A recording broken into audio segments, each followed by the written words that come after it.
La revue de presse française, à présent, avec vous, Hélène Frade. Et au menu ce matin, l'ambiance toujours tendue à Ajaccio, en Corse, après l'agression de deux pompiers dans la nuit du 24 au 25 décembre et l'expédition punitive qui a suivi. Cette manifestation, expédition, a donné lieu à l'attaque d'une salle de prière musulmane du quartier populaire où s'était produite cette agression, ce qui a amené le préfet de Corse à interdire son accès aux manifestants, à le clôturer purement et simplement. Malgré cette interdiction, on le voit, des habitants de la ville ont de nouveau tenté de s'y rendre hier. C'est ce que rapporte le Parisien qui les montre tambourinant sur les clôtures. Ajaccio, une cité coupée en deux, titre le journal, qui rapporte que les meneurs de ce rassemblement ont déclaré se battre contre la racaille, mais pas contre les Arabes, je les cite. Des propos qui tranchent avec les violences verbales de vendredi. On est chez nous, Arabes dehors, on va vous tuer, ont crié alors certains de ces manifestants. La Corse, entre violence urbaine et xénophobie. Pour le Figaro, les tensions dans les quartiers d'immigration ne sont pas une nouveauté dans l'île, je cite, mais la situation se radicalise et l'État peine de plus en plus à faire respecter la loi. Un constat qui amène le journal à formuler ce jugement. Certes, saccager un lieu de culte est hautement répréhensible, de même que se faire justice soi-même, mais tendre un guet-apens aux pompiers et les accueillir avec des pierres et des barres de fer, les tout autant. Sans guet-apens, pas de saccage, ni de cris de haine. Des millions de Français en sont convaincus, notamment ceux qui ont voté pour le Front National au régional. Et il ne sert à rien d'inverser la hiérarchie des responsabilités sous peine de les révolter un peu plus. Fin de citation.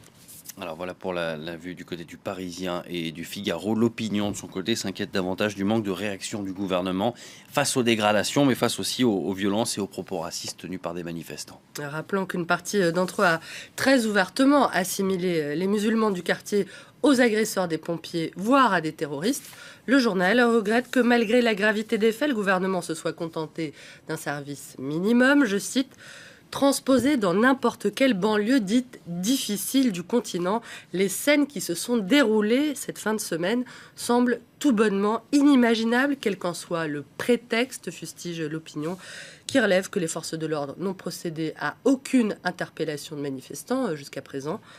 Quelle que soit la responsabilité des pouvoirs publics d'avoir laissé se développer à Ajaccio, notamment un ghetto de non-droit, les images renvoyées par la Corse sont terribles, écrit La Croix, inquiète de ce que ces images révèlent de la grande confusion qui s'installe progressivement en France entre religion, origine et délinquance, avec la tentation de faire des croyants musulmans les boucs émissaires sacrifiés sur l'autel de l'identité nationale, je cite, La Croix qui relève que ces événements surviennent juste après l'arrivée au pouvoir des nationalistes au régional, dont certains ne se sont pas privés de revendiquer une identité corse exclusive. D'Ajaccio à Béziers, cette ville qui est dirigée par le Front National, ce sont les mêmes discours, au fond, qui prétendent resserrer les rangs de la nation en rejetant des partis. Ils répandent insidieusement l'idée qu'il y aurait dans notre pays des citoyens de seconde zone, des citoyens pas vraiment français, faisant de la religion une de leurs variables d'exclusion. La Corse, rappelle La Croix, journal chrétien, pas plus que la France n'est une terre chrétienne. C'est un pays aux racines en partie chrétiennes, certes, mais un christianisme qui a toujours placé au premier rang des valeurs l'accueil des étrangers, jusqu'à reconnaître cet étranger comme étant l'un des siens. Alors il y a un autre sujet qui est en une de nombreux quotidiens, c'est la gauche qui continue de se déchirer sur l'extension de la déchéance de nationalité pour les Français condamnés pour terrorisme. D'après le Figaro, la contestation s'amplifie au Parti socialiste sous la déclaration de Manuel Valls. Hier, une partie de la gauche s'égare au nom de grandes valeurs en oubliant le contexte, notre état de guerre, je le cite. Cette déclaration-là ne passe pas du tout. Si la France est en péril de paix, alors ne la divisons pas davantage, lui a notamment répondu son prédécesseur Jean-Marc Ayrault. Monsieur le Président, vous n'avez pas honte, s'indigne le président de SOS Racisme dans une lettre ouverte publiée par Libération. Une tribune où Dominique Sopo dénonce le cynisme de François Hollande, accusé d'utiliser cette mesure pour se faire réélire en 2017.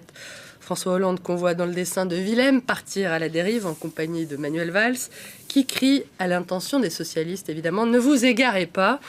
Attention tout de même, certains voyages de l'extrême peuvent dénaturer le paysage. à lire dans le Figaro ce reportage sur le choix de milliers de touristes en quête évidemment de dépaysement de passer l'été austral en Antarctique. Une aubaine pour les croisiéristes évidemment, mais un péril aussi pour une terre vierge et fragile où l'empreinte de l'homme pourrait causer des dégâts irréparables.